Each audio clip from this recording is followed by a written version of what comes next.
Assalamualaikum warahmatullahi wabarakatuh. Halo semuanya teman-teman, selamat malam, selamat datang kembali di channel kesayangan kita, channel Ilo Ekstrim, dan masih bersama saya Ilo dimanapun teman-teman berada. Semoga teman-teman selalu dalam keadaan sehat walafiat tanpa kekurangan satu apapun, amin amin ya robbal alamin. Dan pada kesempatan yang baik ini, saya akan membawakan satu kisah favorit kita semua, kisah warung kopi Bang Doni. Wow, kisah dari Mas Dani SBR yang selalu ditunggu-tunggu ya teman-teman ya. Dan sebelumnya, di episode sebelumnya, bagaimana Doni akhirnya bisa terlepas dari kiriman santet yang dikirimkan oleh Jeffrey ya. Setelah itu selesai, ini Doni menghadapi masalah baru lagi, bukan Doni sih ya, tapi lebih tepatnya ke saudaranya Doni dari pihak ayahnya. Waduh, seperti apakah masalahnya dan seberat apakah masalahnya? Oke, sebelum kita masuk ke dalam kisahnya, buat teman-teman mungkin yang belum subscribe channel Ilo Ekstrim, yuk bisa diklik dulu tombol subscribe-nya, jangan lupa lonceng notifikasinya juga dinyalakan agar teman-teman selalu mendapatkan notifikasi dari konten-konten yang akan kami upload selanjutnya. Dan untuk channel Ilo Ekstrim kami upload setiap hari teman-teman ya, setiap malam jam 7 malam waktu Indonesia bagian Barat. Oke, nggak pakai berlama-lama lagi, pasti udah gak sabaran kan untuk masuk ke dalam kisahnya. Kita langsung saja masuk ke dalam kisahnya. Budo horor. Misteri calon istri Bang Darmil, warung kopi Bang Doni. Pagi itu, Doni, Gembul serta Jumeri terlihat sedang asik menyantap sarapan nasi uduk buatan Mak Zubaida. Jum, lu kalau ke tempat saudara lu, ke tempatnya siapa sih? Tanya Doni penasaran. Oh, ke tempat kakak perempuan saya bang, namanya Mbak Lastri, jawab Jumeri. Lah, kata si Gembul katanya lu ke tempat pade lu Jum. Waduh, hoak dong si Gembul. Ya itu juga bener bang, soalnya kan bak saya juga tinggalnya deket pade saya di Kebayoran Lama bang. Jadi saya sekalian main ke tempat pade saya, ungkap Jumeri.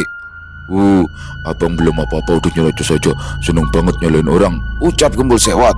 Ya bukan begitu Bul, lu kan kemarin-kemarin ngasih taunya ke tempatnya padenya. Ya jangan salahin gua, saut Doni ikutan sewot. Ya bang, Mbak saya kan jualan sayur bang sama suaminya di pasar Kebayoran Lama. Makanya saya libur, saya suka ke sana bantuin Mbak saya jualan, ujar Jumri sambil tersenyum. Oh gitu. Ngomong-ngomong, jauh juga ya Bayoran? Ya lumayan bang, saya nyambung-nyambung naiknya. Saya naik busway bang, jelas Jumri. Kemudian Doni membahas masalah guna-guna yang dialaminya tempo hari pada Gembul. Bul, jangan-jangan ya pas gua kena guna-guna marenan itu dari cowoknya yang ngejar-ngejar si Adel kali ya. Soalnya kan dia rada sakit jiwa tuh. Terus gue disangka pacar si Adel. Kayaknya dia udah nyewa dukun santet ya bakal nyantet gua. Saya nggak tahu bang, saya nggak sempet menselidiki. Aduh apa ya bang kalimatnya? Menyelidiki gembrot. Buset, belaga-belagaan sih lu pakai bahasa baku. Lidah tuh lidah berambang. Ledek Doni. Ya maksudnya itu bang, saya nggak tahu bang, ujar Gembul. Emang suwe banget ya tuh orang. Lah gue dikejar kayak orang linglung, sampai lupa pakai celana gue.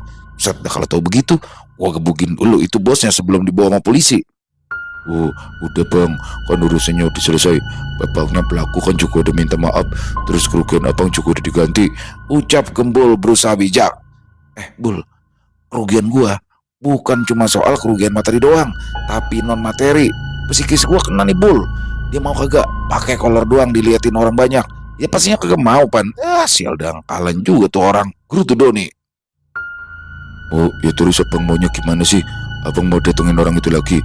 Bilang gitu kalau psikis abang kena gara-gara anaknya, tanya Gembul mulai tak sabaran.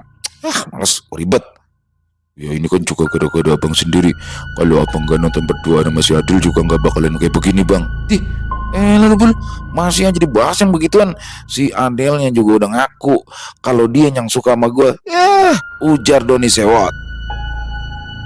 Setelah itu ponsel Doni pun berbunyi. Ya, dia mendapatkan notifikasi pesan. Rupanya pesan itu berasal dari grup keluarga besarnya. Di situ Doni mendapati kabar jika ada kerabatnya yang meninggal dunia. Dia pun segera masuk ke dalam rumah dan langsung memberitahu kabar tersebut pada ibunya, Mak Zubaida. Mak tahu si Darmin kagak, Mak? Tanya Doni. Darmin? Oh, si Darmin anaknya si Tuloh. Tahu, kenapa dia emangnya? Tanya Mak Zubaida penasaran. Istrinya meninggal, Mak, ungkap Doni. Mendengar itu, Mak Zubaida pun langsung terkejut. Innalillahi wa inna ilaihi raji'un. Ya, Darmin merupakan sepupu jauh Doni dari pihak ayahnya. Walau jarang bertemu, Doni kenal betul dengan sosok Darmin. Dulu, saat Doni masih kecil, Darmin sering mengunjungi rumah Doni untuk belajar silat pada kakek Doni yang bernama Engkong Bodong. Don, siapa ya nama istrinya ya? Iya, si Maisaro. Ya Allah, kesian amat ya si Darmin, udah ditinggalin aja sama bininya.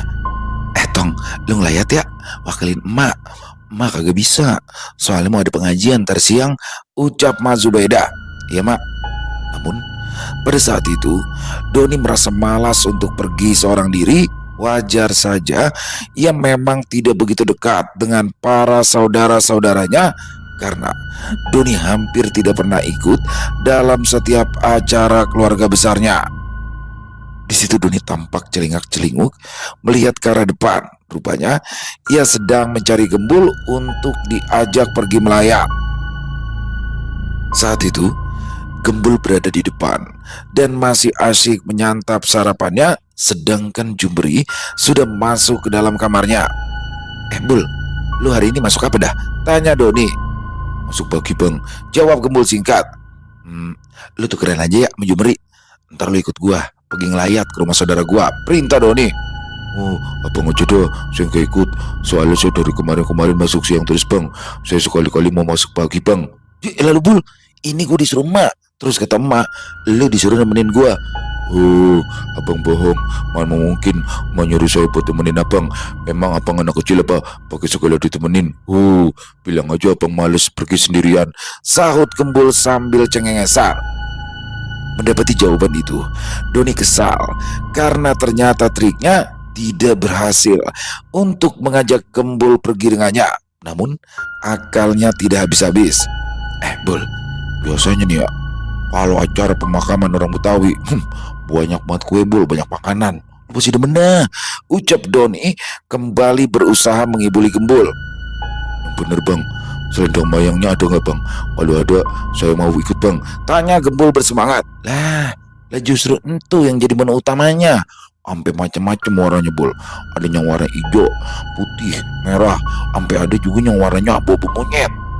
Waduh, Bang, saya yang warna abu-abu monyet belum pernah ngerasain tuh, Bang. Pasti rasanya enak ya, Bang? Ya udah pasti itu mah. Udah, lu ngomong dulu kita sama Jumri, nanti keburu aja pergi.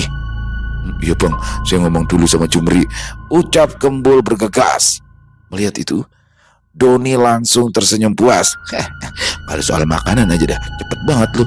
Dasar karung beras, emang enak gue bohongin.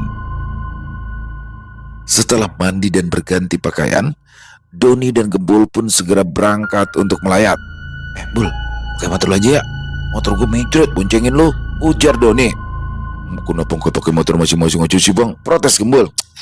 Atau aja, ribet parkirnya. Setelah beberapa lama, keduanya pun tiba di tempat tujuan. Terlihat sebuah tenda berwarna biru yang sudah terpasang di depan rumah Darmin. Kursi-kursi juga sudah berjejer untuk para tamu yang datang melayat. Secara kebetulan, Doni bertemu dengan Baba Maon. Lu Don, malu mana? Tanya Baba Maon. Maka gak bisa datang, Mbak. Soalnya dia katanya ada pengajian, jawab Doni. Oh begitu, ya udah. Masuk yuk, ajak Baba Maon. Setelah di dalam, Baba Maun, Doni dan juga Gembul langsung mendoakan jenazah. Tak lupa Baba Maun, Doni dan juga Gembul meletakkan amplop pada sebuah baskom yang ditutupi kain putih. Amplop tersebut adalah uang kedukaan untuk membantu keluarganya yang ditinggalkan. Setelahnya, mereka pun langsung menghampiri Darmin untuk mengucapkan bela sungkawa. Dimulai oleh Baba Maun yang langsung memeluk Darmin karena Darmin adalah keponakannya. Lalu kemudian Doni juga memeluk dan menyalami Darmin. Min, gue turut berkecita ya. Semoga almarhumah diberikan tempat yang terbaik, ucap Doni. Amin. Iya, dan makasih ya. maafin almarhumah kalau ada salah selama ini, saut Darmin disusul anggukan dari Doni. Setelah bertemu Darmin, Baba Maun pun mengajak Doni dan Gembul untuk duduk di luar. Mereka memilih tempat yang sejuk di mana mereka memilih kursi yang diletakkan di bawah pohon jambu di samping rumah Darmin. Don, kita duduk di sini aja, adem, ujar Baba Maun sambil ngopi. Enak nih kayaknya, Mbak. Baba mau ngopi kagak? Tanya Doni. Ya mau lah, tapi kayaknya di dalam lagi repot banget ya, Don. Wah, enak mintanya, sahut Baba Maun sungkan. Ya beli di warung, Mbak. Ntar si Gembul saya suruh. Bul, tolong beliin kopi nih 3 ya sama lu, ucap Doni. Gembul pun langsung beranjak bangun untuk pergi membeli kopi. Kemudian Doni bertanya pada Baba Maun apa penyebab meninggal dunianya istri Darmin pada Baba Maun. Istrinya si Darmin apa ya? Sakit? Setahu gua mah sakitnya udah lama, Don. Ditambah juga kelakuannya si Darmin yang geblek. Lah, istri lagi sakit bukannya dirawat, malah aja main perempuan lain. Ya si Mas Saron nambah pikiran dia, ungkap Baba Maun. Bujuk dah, Mbak. Ngomongnya pelan-pelan dikit gak, Pak? Lantar kalau kedengeran orangnya, kan kagak enak, Mbak. So, Doni, biarin aja. Gue juga udah gedek banget sama dia. Gue udah sering banget ngomongin dia, jangan suka main perempuan. Kasihan sama bini lu. Begitu dah, emang bocah ora danta. Masih aja jeng bandel, ujar Baba Maun jengkel. Namun seketika Doni menyenggol Baba Maun agar Baba Maun menghentikan ucapannya, karena Doni melihat jika Darmin sedang menghampiri mereka. Di situ Darmin langsung duduk di samping Baba Maun sambil menghisap rokok yang dikeluarkan dari kantong celananya. Gimana kuburan? Beres belum? Tanya Baba Maun. Udah, Mbak. Tadi babe yang ngurus, jawab Darmin santai. Dan kapan namanya mandi jenazah? Udah lu bilangin belum? Papan bagaimana papan? Bakal nisan sama bakal di lubangnya udah dibikin apa belum? Tanya Baba Maun lagi. Udah, Mbak. Kalau papan tuh lagi dibikinin sama anak-anak, jawab Darmin lagi. Ya, sebenarnya walaupun Baba Maun merasa jengkel pada Darmin, namun ia tetap perhatian. Karena walau bagaimanapun Juhairiyah, ibunda Darmin adalah adiknya dan Darmin sendiri merupakan keponakannya. Tak lama kemudian, Gembul pun datang dengan 3 gelas kopi di tangannya. Melihat itu, Darmin merasa tidak enak. Lah, apa kagak ngomong sih, Mbak, kalau mau ngopi? Ya elah, di dalam lagi pada jijingkrakan nangis, masa ya gue minta kopi? Ya ora ilok, sahut Baba Maun. Don, bagaimana kabar lu? Udah ngedenger tambah sukses lu, tanya Darmin. Biasa aja, Bang, jawab Doni merendah. Iya, katanya lu punya KP ya? Gue boleh kagak kalau main ke KP lu? Tanya Darmin lagi. Ya boleh, Bang, kabarin aja kalau mau kesana, sahut Doni. Dengar itu, Baba Maun langsung menegur Darmin. Dah, lu lagi begini pakai segala ngomongin KP. Orang danta banget lu, Min. Bin lu kan baru meninggal. Lu kayak kagak ada sedih-sedihnya gitu gue lihat. Ya elah, Mbak. Ya saya sedih, Mbak. Emang saya mau nangis di depan Baba apa?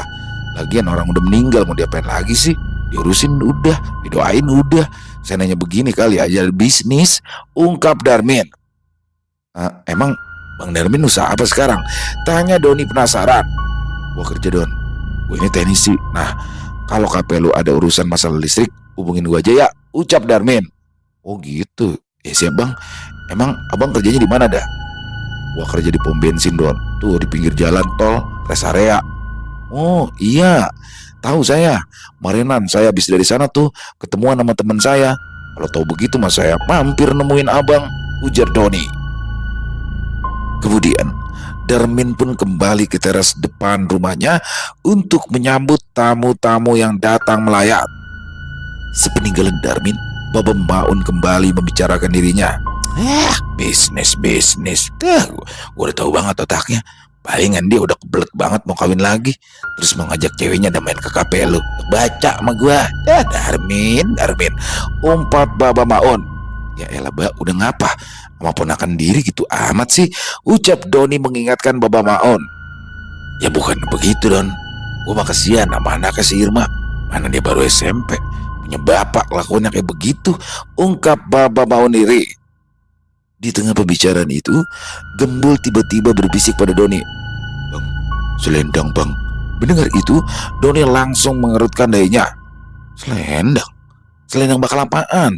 Emang mau joget loh?" ucap Doni yang kembali mengobrol dengan Baba Maun tanpa menghiraukan Gembul lagi.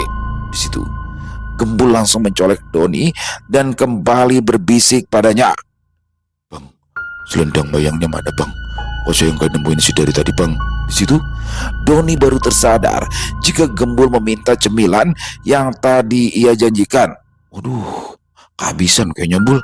Ntar aja deh ya, kita ke pasar nih habis ini," ucap Doni tak habis akal. Melihat gelagat Doni dan Gembul yang berbisik-bisik membuat Baba Maun penasaran. "Lo berdua bisik-bisik apaan sih?" "Oh, anu pak, kata Bang Doni katanya ada kue selendang mayang pak," ungkap Gembul. "Lah, ya itu mah ntar kali Bul pas tahlilan. Ya kalau sekarang mah belum ada," sahut Baba Maun. Bang Doni ngomongnya belum sempat menyelesaikan ucapannya, Doni langsung nyerobot. "Ya belum dikeluarin kali Bul, ntar malam ternyata." "Salah gua." Abang ngibulin saya lagi ya, kebiasaannya abang." Ujar Gembul jengkel. Setelah beberapa lama, Doni dan Gembul pun akhirnya berpamitan pulang, sementara Baba Maun masih tetap berada di kediaman Darmin untuk ikut mengubur. Selama di perjalanan pulang, Gembul tak henti-hentinya menggerutu pada Doni. Abang nih bohongin saya terus, katanya ada kue selendang mayang. Mana bang? Yang ada malah bapak-bapak pada tolak pinggang," gerutu Gembul. "Ntar malam ya Bul, lupa gua. Ntar malam bagaimana kalau kita ikut tahlilan?" ucap Doni. "Saya kan kerja bang." Saut Gembul sewot. "Ya udah, habis ini kita mampir ke pasar. Kita borong dah tuh sekarung. Lu makan semua ya, biar kelolodan sekalian," ujar Doni ikutan sewot. Beberapa hari kemudian, di tempat yang berbeda kala itu, Darmin beserta temannya Wawan sedang melakukan pemeriksaan rutin mesin genset. Sambil melakukan pekerjaannya, Darmin sedang curhat kepada Wawan. "Wan, gue ada wadon nih yang jadi inceran gue nih. Bini abang kan baru meninggal bang. Abang udah nyari penggantinya aja," ujar Wawan terkejut. "Lah, emangnya ngapa Wan? Namanya juga laki-laki. Wajar kalau nyari perempuan lagi. Lagian bini gue kan udah kagak ada. Mau ngapain lagi?" saut Darmin ketus. Abang emang akal-akalan aja. Bini masih ada juga abang suka main wadon." "Nah, itu kan beda Wan. Kalau yang ini mah bakalan gue jadiin bini," ujar Darmin bersemangat. Emangnya siapa orangnya bang? Saya kenal gak?" tanya Wawan lagi penasaran. "Waduh, lu mah kayaknya kagak kenal dah. Dia orang Cianjur, tinggalnya di Bulak Kapal. Dulu pernah kerja di salon. Nah, sekarang dia kerja di laundry. Dia ngikut kakaknya," ungkap Darmin. "Dih, abang ngomongnya tahu amat. Emang abang kenal di mana? Terus sudah berapa lama kenalnya?" Mendengar itu, Darmin langsung cengengesan. "Ya, gue udah 2 bulan ini sering jalan bareng sama dia." Tuh kan, pasti abang udah kenal lama. Bang, ngomong-ngomong, dia masih perawan gak bang?" "Dia janda, tapi belum punya anak Wan." "Enak kan?" saut Darmin. "Tapi si Irma, anak abang setuju kagak? Abang udah kenalin belum sama si Irma?" "Anak gue mah gampang, dia mah Wan. Dia mau ngikut apa kata bapaknya," ucap Darmin penuh keyakinan. Mendengar itu, Wawan tak bisa berkata apa-apa karena dia tahu jika Darmin adalah sosok orang yang keras kepala, dan bila Darmin sudah berkehendak, pasti hal itu akan dilakukannya. Sore harinya, sepulang bekerja, Darmin berencana mengunjungi wanita yang sedang diincarnya. Dia bernama Ririn. Meski usianya hampir 30 tahun, Ririn pandai menjaga penampilan. Tak heran bila Darmin begitu terpikat padanya. Sebaliknya, Ririn pun menyukai Darmin. Walau sudah berusia kepala 4, Darmin masih terlihat gagah. Selain itu, dia juga sangat royal. Setiap kali datang berkunjung, Darmin selalu membawa sesuatu, entah itu martabak, sate, atau makanan lainnya. Ya, wajar saja kondisi perekonomian Darmin memang cukup baik. Selain bekerja dengan gaji yang lumayan, ia juga memiliki beberapa kontrakan dan lahan kosong pemberian orang tuanya. Mereka telah saling mengenal hampir 2 bulan lamanya. Pada awalnya, Darmin tidak mengakui bahwa ia sudah beristri dan memiliki seorang anak. Namun, setelah hubungan mereka semakin dalam, Darmin akhirnya mulai berkata jujur. Ririn yang pada awal marah, akhirnya mau tak mau menerima keadaan itu karena ia sudah terlanjur menyukai Darmin. Apalagi Ririn mengetahui jika keadaan istri Darmin sedang sakit parah. Kembali ke Darmin, yang saat itu telah sampai di depan laundry tempat kerja Ririn. Sesampainya di sana, Ririn langsung menyambutnya hangat. Tak hanya itu, Ririn pun langsung membuatkan Darmin kopi kesukaannya. Neng, nih abang bawain sate kesukaan Neng, ujar Darmin menyerahkan bungkusan sate kepada Ririn. Ya ampun bang, pakai repot-repot segala sih, sahut Ririn sumringah. Oh ya Neng, kapan kita nikah ya? Abang udah kagak betah ini. Kalau malam tidur sendirian mulu, kagak ada kawannya. Ih abang kan masih dalam keadaan berkabung, nggak enak atuh sama keluarga abang. Ntar apa kata orang coba? Omongan orang mah gak usah didengerin. Ini mah urusan kita berdua. Jangan pernah dengerin omongan orang yang pada sirik. Ya sabar atuh bang, ya nanti nunggu sebulan 2 bulan. Ririn kan juga belum dikenalin sama anak abang. Oh iya ya, nanti Ririn abang ajak ke rumah aja ya, sekalian abang kenalin sama babe namanya abang ya. Ujar Darmin sambil tersenyum lebar. Sementara itu, di kafe warung kopi Bang Doni, hujan turun dengan derasnya. Di pojokan kafe, Pak Slamet nampak duduk berteduh. Dia ditemani oleh Rizal yang sedang beristirahat untuk merokok. Hujannya deras banget ya Zal. Saya tadi parkirin sambil basah-basahan Zal. Celana saya Zal basah sampai daleman, sampai ke rawa-rawa. Ungkap Pak Slamet. Rawa-rawa? Maksudnya Pak Slem sampai ke Jambrota gitu ya Pak Slem? Ledek Rizal. Bisa aja kamu Jal, Jambrota sama pemain bola Jal, saya tahu. Emangnya Pak Slamet kagak pakai payung? Tanya Rizal. Sama saja Jal, basah-basah juga, uang hujannya gede banget. Ya udah, Pak Slem mendingan minta beliin jas hujan dah sama Bang Doni. Kan enak tuh, Pak Slamet nanti Jambrotanya aman. Ucap Rizal meledek Pak Slamet lagi. Ya juga ya, nanti saya akan meminta dibelikan sama Mas Doni. Oh iya Jal, ngomong-ngomong Mas Doni, saya heran sama bos kita yang satu itu Jal, ujar Pak Slamet tiba-tiba. Heran kenapa Pak? Tanya Rizal penasaran.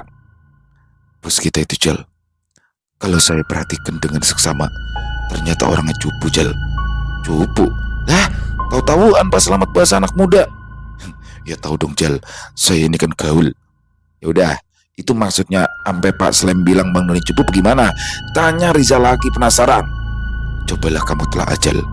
Mas Doni itu sudah ganteng, punya duit banyak, tapi ceweknya cuma satu Jal, Mbak Nani doang Jal. Lah, kalau saya jadi Bang Doni, pasti saya bakalan punya cewek banyak yang menyebar di setiap kecamatan Jal. Eman-eman Mas Doni itu Jal, padahal dia itu masih muda. Ungkap Pak Slamet membicarakan Doni. Ya ampun Pak Slamet kok sampai kepikiran kayak gitu sih, sahut Rizal heran. Iya Jal, eman-eman Mas Doni itu Jal, udah ganteng, punya duit banyak, masih muda. Coba, eman kan? Eman apaan sih Pak? Tanya Rizal sewot. Aduh, eman itu sayang Jal, kamu begitu aja kok pakai nanya. Cupu juga ternyata kamu Jal, ledek Pak Slamet. Nah, tapi ya emang bener juga sih, Bang Doni kan suka ditanyain tuh sama pengunjung cewek. Soalnya pas dia lagi ngatur-ngatur kafe, pasti ada aja deh yang nanya sama saya Pak. Yang nanya pasti cewek cakep. Saya bilang aja, Bang Doni yang punya kafe ini. Terus tuh cewek pasti nitipin salam, tapi gak pernah ditanggepin sama Bang Doni. Ungkap Rizal juga. Nah, itu dia Jal, payah kan dia, tidak mempergunakan kesempatan dengan sebaik-baiknya. Waduh, padahal banyak peluang sekali Jal. Boleh, kalau saya jadi dia, pasti saya sudah banyak mencetak gol Jal. Mendengar itu, Rizal pun langsung tersenyum sambil menggeleng-gelengkan kepalanya. Pak Slem udah tua, masih ngeres aja pikirannya. Ingat umur Pak. Waladahlah, enak aja kamu Jal. Umur boleh tua, tapi on berdil saya masih tokcer Jal. Sayang aja Wajah saya seperti benda pusaka, terlalu vintage. Memang begini nasib sebagai laki-laki.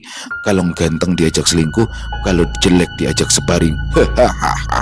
Saut Pak Slamet ikut tertawa. Namun tiba-tiba di tengah obrolan itu, listrik di kafe warung kopi Bang Doni seketika padam. Waladahlah, mati lampu Jal, tanya Pak Slamet. Rizal nampak celingukan melihat keadaan sekitar. Kayaknya enggak deh Pak, yang lain masih hidup lampunya, tempat kita doang. Tak lama kemudian Gembul pun muncul dari dalam kafe. Oh Jal, mati lampu ya Jal, tanya Gembul pada Rizal. Kayaknya koslet deh Mas, soalnya tempat kita doang yang mati. Waduh, koslet di mana ini ya? Mana Bang Doni nggak ada lagi? Yaudah, saya telepon Bang Doni dulu, ujar Gembul panik. Kemudian Gembul pun menelpon Doni dan menjelaskan tentang situasi di kafe warung kopi Bang Doni. Tak berselang lama, Doni pun tiba di kafenya. Doni pun segera memeriksa. Untungnya Doni tahu sedikit mengenai kelistrikan. Namun sial, sepertinya ilmu Doni tak sanggup untuk memperbaiki kerusakan listrik di kafenya.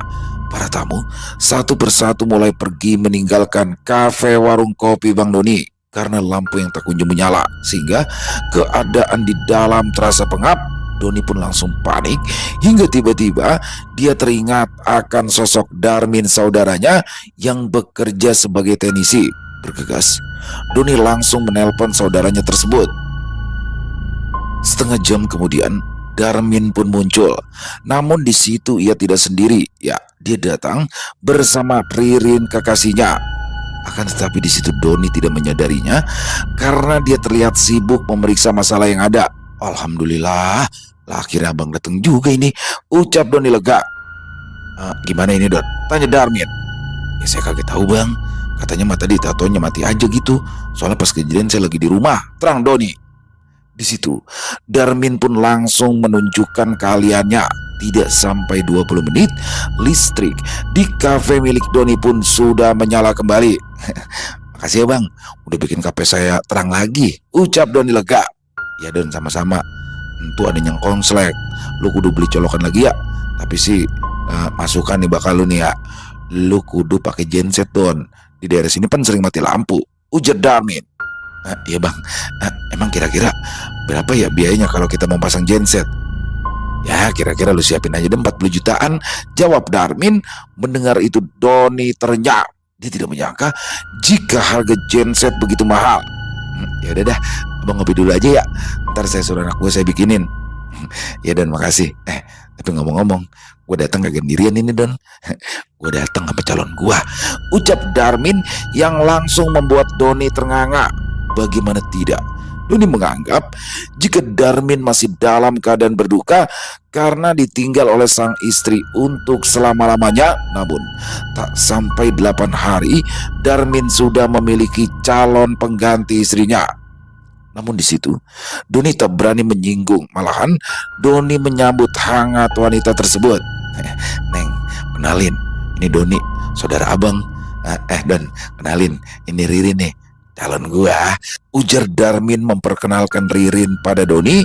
Saat berkenalan, Ririn langsung terpana pada ketampanan Doni.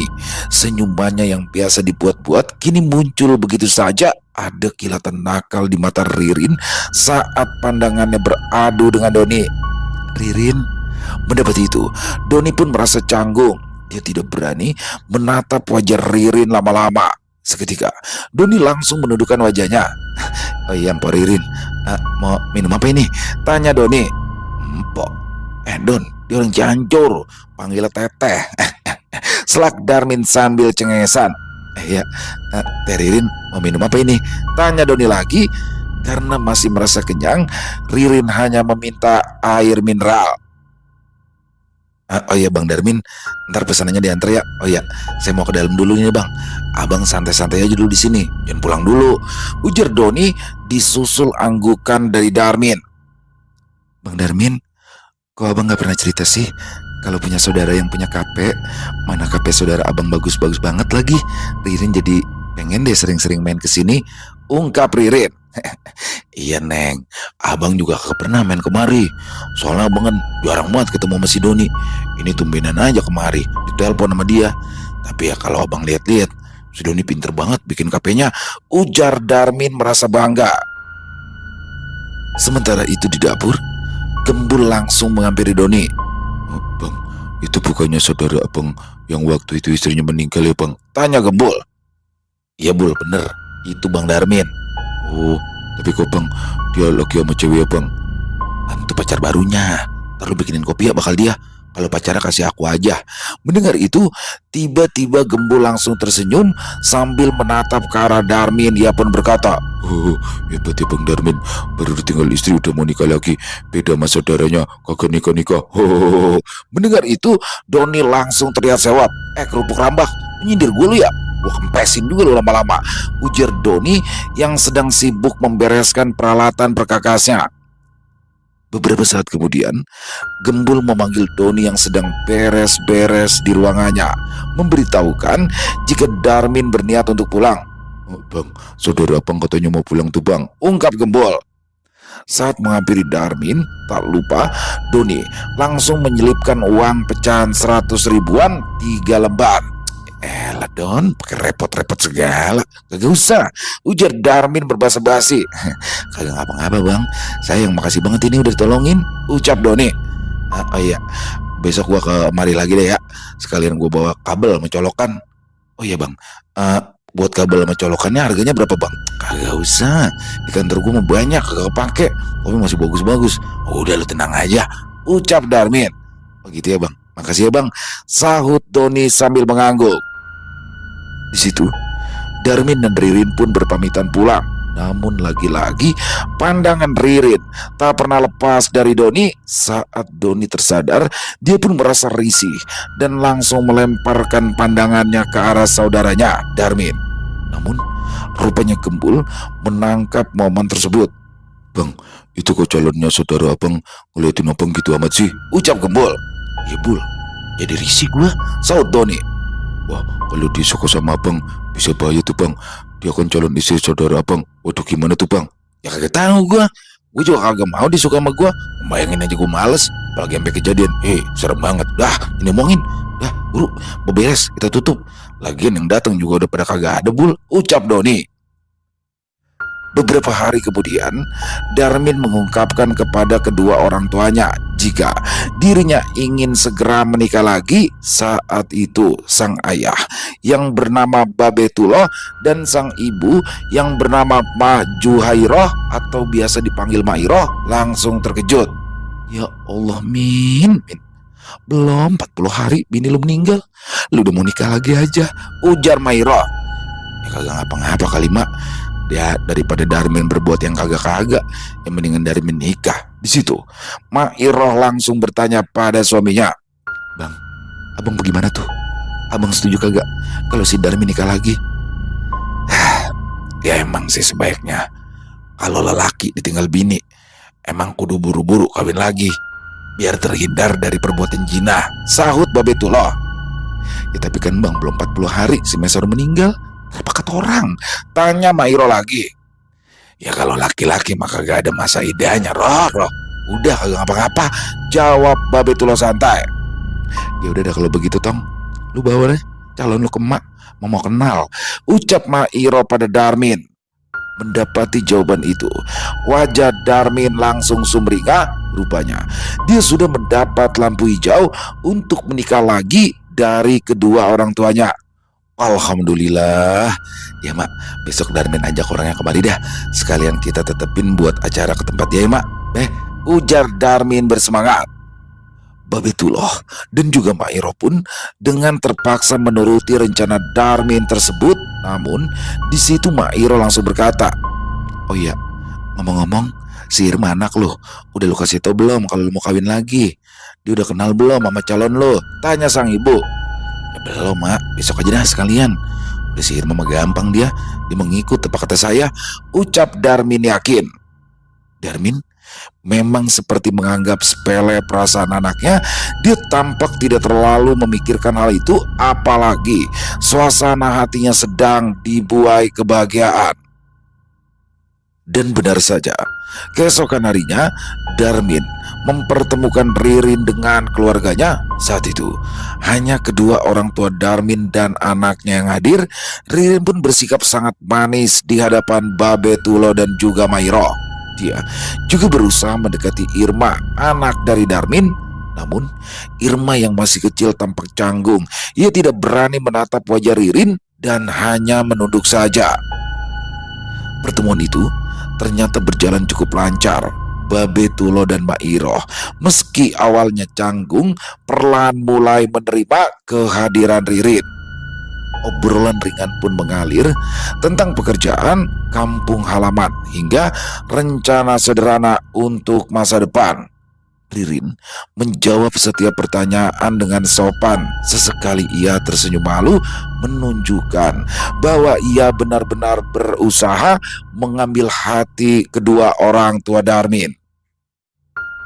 Darmin sendiri duduk dengan wajah berbinar, seolah tidak ada yang lebih membahagiakan baginya selain melihat calon istrinya diterima oleh kedua orang tuanya.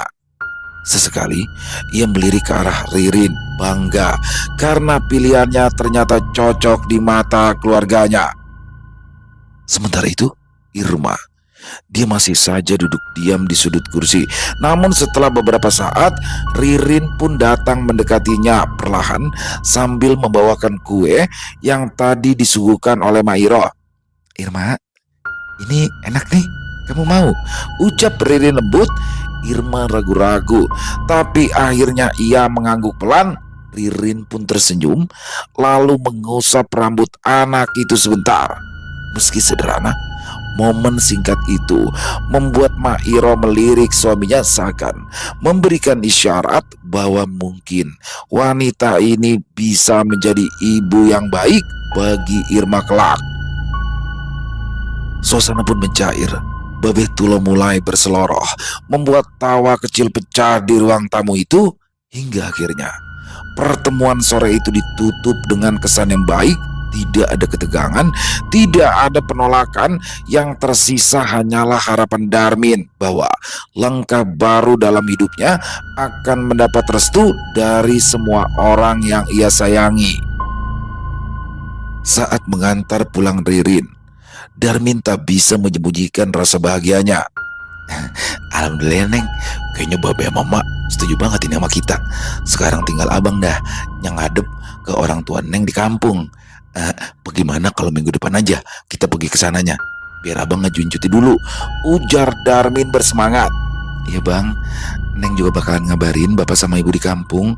Tapi kayaknya Neng yang duluan pulang ke kampungnya deh," ucap Ririn. "Lah, apa kagak bareng aja kita?" saut Darmin kebingungan. "Neng ada urusan di kampung. Udah bang, tenang aja ya. Ntar Neng kasih tahu abang naik bis apa kesananya. Terus Neng bakalan tunggu di sana." "Aduh, abang mau rencananya mau naik motor aja kesananya Neng. Tapi ya udah dah, kagak ngapa-ngapa. Daerah Cianjur mah abang tahu." "Gitu dong. Ntar Neng kasih share lokannya ya. Terus pulangnya baru deh Neng bareng sama abang ke Bekasi lagi," ucap Ririn. Mendengar itu, Darmin langsung mengangguk setuju. Di malam harinya, tepatnya di pos Hansip dekat kediaman Doni, para bapak-bapak sudah tampak berkumpul. Di antara mereka ada Pak Sadeli dan juga Mas Karyo, ditemani dua bapak-bapak lainnya bernama Pak Udin dan Pak Dadang. Kebetulan malam itu adalah malam minggu, waktu yang biasa mereka manfaatkan untuk berkumpul santai. Keempatnya sedang asyik bermain gaplek sampai tidak menyadari Doni melintas di depan pos Hansip itu. Saat itu Doni baru saja pulang dari rumah Nani kekasihnya. Dengan mengendari sepeda motor Shogun tuanya, Doni pun langsung berhenti di depan pos ronda tersebut. "Waduh, main aja ini. Siapa tuh yang balok 6-nya mati mulu?" celetuk Doni tiba-tiba. "Lu Don, pakai ditanya segala. Ya si Buluk lah, lo kagak lihat tuh dia lagi pakai helm mulu," sahut Pak Sadeli. Ya, rupanya saat itu mereka sedang bermain gaplek atau kartu domino, dan pemain dengan posisi terbawah harus memakai helm sebagai hukuman. "Iya ya, saya kata sama tukang ojek nyasar." Tahu-taunya Mas Karyo ledek Doni. Kamu itu Don, ngeledek aja bisanya. Ayo kalau berani ikut main. Seloro Mas Karyo menantang. Nah itu kan udah ada Pak Udin sama Pak Dandang. Udah Mas Karyo fokus aja, biar kagak ngocok mulu, saut Doni dengan nada mengejek. Don, kamu gantiin saya ya. Saya mau pulang, soalnya istri saya udah nge-WA suruh pulang, sahut Pak Dadang tiba-tiba. Mendapati itu, Doni pun tidak menolak. Seketika, dia pun langsung memarkirkan sepeda motornya di dekat pos.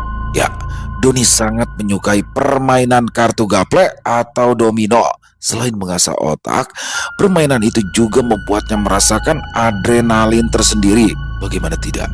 Jika kalah atau berada di posisi yang paling bawah, akan dihukum dengan memakai helm, dan hal itu akan sangat memalukan bagi pemakainya. Di tengah permainan itu, tiba-tiba saja Pak Sadeli bertanya pada Doni, Don, itu si Darmin saudara lu ya? Soalnya pas nguburin bininya gue ketemu sama Baba Maun. Lah iya bang, dia saudara saya. Saya juga datang pas bininya meninggal, cuma kagak ngampe nguburin. Lah emang abang kenal juga sama si Darmin? Ucap Doni balik bertanya. Lah si Darmin sama teman SMP gua, itu masih suka reunian. Kemarin itu gue dikabarin di grup WA SMP gua, makanya gue datang. Tapi lu mah datangnya pagi ya, kalau gue mah datangnya pas lohor. Dah, gue baru tahu dia ternyata saudara lu, ungkap Pak Sadli. Iya bang, kemarinan dia habis benerin listrik di kafe saya. Tapi saya kaget banget bang, dan dia datang sama pacarnya. Nah saya kata, bini baru meninggal, udah ada aja gandengan baru. Si Darmin memang begitu kelakuannya dari dulu. Lalu bayangin Don, bininya lagi sakit-sakitan, dia datang ke reunian bareng perempuan lain. Jangan-jangan itu lagi ya perempuannya ya? Emangnya bagaimana orangnya bang? Tanya Doni penasaran. Orang ini ya, rambutnya rada pirang, kulitnya putih, bodinya buaya, tetenya gede. Itu bukan Don orangnya, ungkap Pak Sadli. Bujuk di si abang, detail amat neranginya, sampai segala yang gede disebutin, ucap Doni sewot. Iya tapi itu bukan orangnya, tanya Pak Sadli masih penasaran. Kalau masalah bandulannya mas saya kagak merhatiin, tapi setahu saya dia orang Cianjur, ujar Doni. Cocok berarti, itu dia orangnya. Berarti si Darmin mau udah pacaran lama betul perempuan, ucap Pak Sadli. Namun tiba-tiba saja terdengar suara teriakan di antara mereka. Waduh, balok kosong saya mati. Pak Udin nih diam-diam kejem banget, teriak Mas Karyo yang harus kembali berada di posisi terendah. Hal itu pun mengundang gelak tawa di antara mereka karena mendapati helm akan selalu menempel di kepala Mas Karyo. Sementara itu, di tempat dan waktu yang berbeda, Ririn sudah tiba di kampung halamannya di Cianjur. Namun saat itu bukan rumah orang tuanya yang ia tuju, melainkan ke tempat yang lain. Langkahnya menyusuri jalanan berbatu menuju sebuah rumah panggung tua yang berdiri agak terpencil dari perkampungan. Rumah itu adalah milik seseorang yang selama ini menjadi tempat Ririn bergantung, ya, seorang dukun tua bernama Abah Uno. Begitu tiba di depan rumah kayu itu, Ririn mengetuk pintu perlahan sambil mengucapkan salam. Tidak lama kemudian, suara berat terdengar menyaut dari dalam. Masuk. Ririn membuka pintu. Aroma kemenyan langsung menyergap. Ruangan itu terasa remang karena hanya diterangi lampu teplok yang menggantung di sudut ruangan. Abah Uno duduk bersila di depan tungku kecil. Mata tuanya menatap Ririn tajam, seolah sudah mengetahui isi hatinya. Kamu yang waktu itu datang ke sini kan? Ada apa lagi? Tanya Abah Uno. Iya bah, saya Ririn yang waktu itu datang ke sini, saut Ririn sambil menunduk. Gimana? Jampe-jampe dari Abah manjur kan? Tanya Abah Uno sambil menyalakan rokoknya. Ririn tersenyum lebar, senyuman puas yang jarang sekali ia tunjukkan. Manjur bah, sekarang dia udah lengket terus sama Ririn. Malahan sebentar lagi kita mau nikah bah. Abah Uno mengangguk pelan, wajahnya tidak menunjukkan keterkejutan sedikit pun. Bagus. Terus sekarang kamu mau apa lagi? Kan semuanya sudah berhasil. Tanya Abah Uno. Ririn pun duduk mendekat. Suaranya merendah, penuh ambisi yang selama ini ia sembunyikan. Iya bah, tapi Ririn maunya dia itu nurut sama Ririn. Soalnya Ririn lihat-lihat dia teh kayaknya mah susah diatur. Emang sih sekarang kalau Ririn minta apa-apa pasti diturutin. Tapi kalau udah nikah nanti pasti dia bakal nyempelein Ririn. Soalnya mah Ririn apal bener kalau laki-laki model kayak dia masuk ke main perempuan. Ungkap Ririn panjang lebar. Mata Abah Uno menyipit sambil tersenyum tipis.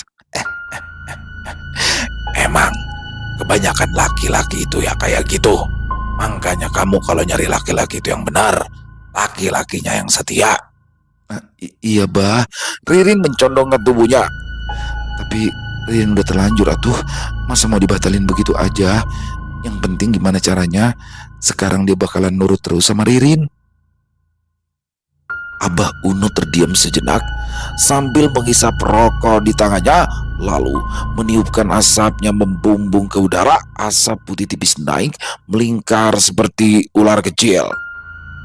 Kalau itu yang kamu mau, ada caranya, ucap Abah Uno pelan. Tapi Abah nggak bisa nyampe dari jauh. Jadi kamu harus bawa orangnya ke sini, biar Abah pasang langsung penakluk hatinya. Ririn tampak berpikir sejenak, namun kemudian ia tersenyum penuh keyakinan. Ah, begitu ya, Bah. Ya udah tuh, nanti Ririn bakal pikirin cara ajak dia ke sini. Kebetulan lusa dia bakalan datang ke sini buat nemuin keluarga Ririn.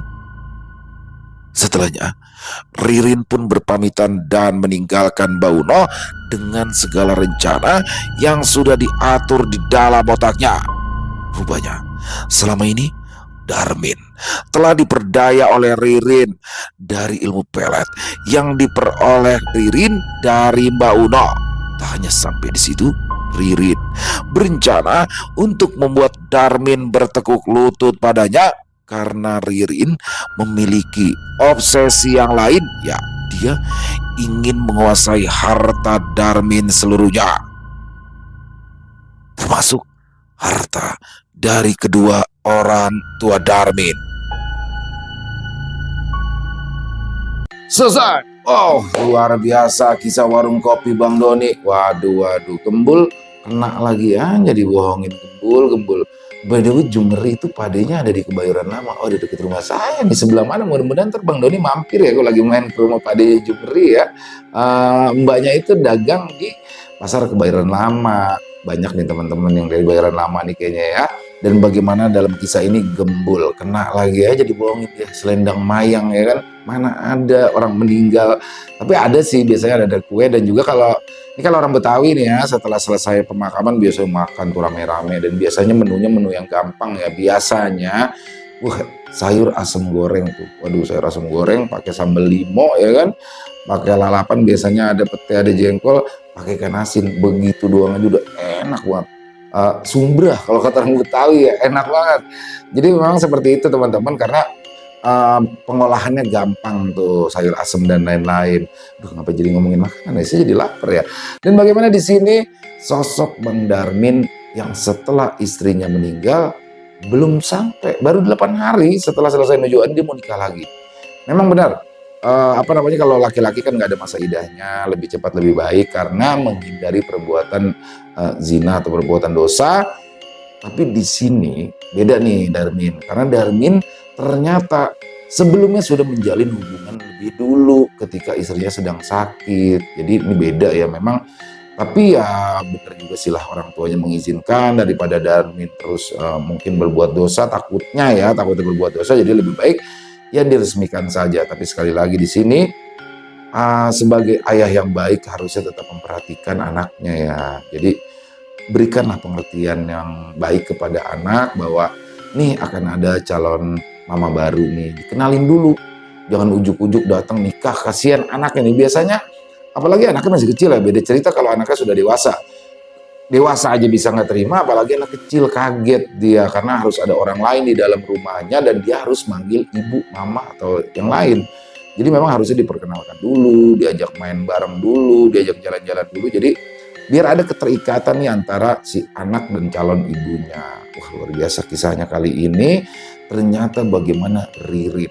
Wah, dia main dukun nih dari Cianjur. Dan dia ternyata selama ini memakai pelet. Karena ada ambisi atau obsesi dia untuk menguasai harta milik Darmin dan juga orang tuanya. Wah, ngeri banget. Ini makin penasaran aja pokoknya buat teman-teman. Jangan sampai ketinggalan nih buat episode selanjutnya dari Warung Kopi Bang Doni. Dan juga buat Mas Dani SBR, pokoknya harus cepet ya, seminggu sekali rutin ya. Terima kasih Mas Dani SBR. Dan semoga teman-teman terhibur dengan kisah Warung Kopi Bang Doni barusan. Silakan. Buat yang punya komentar bisa menuliskan di dalam kolom komentar. Buat yang suka dengan videonya bisa diklik tombol like-nya, tombol jempolnya, boleh juga dong dibantu di-share ya link videonya ini ke teman-teman yang lain agar juga ikut merasa terhibur. Dan jangan lupa untuk tombol hype-nya teman-teman yang diklik juga untuk membantu memviralkan video ini. Ya, akhir kata, saya Ilo mengucapkan permohonan maaf apabila mungkin dalam pembawaan kisahnya barusan ada kata-kata saya yang salah ataupun ada kata-kata saya mungkin yang kurang berkenan.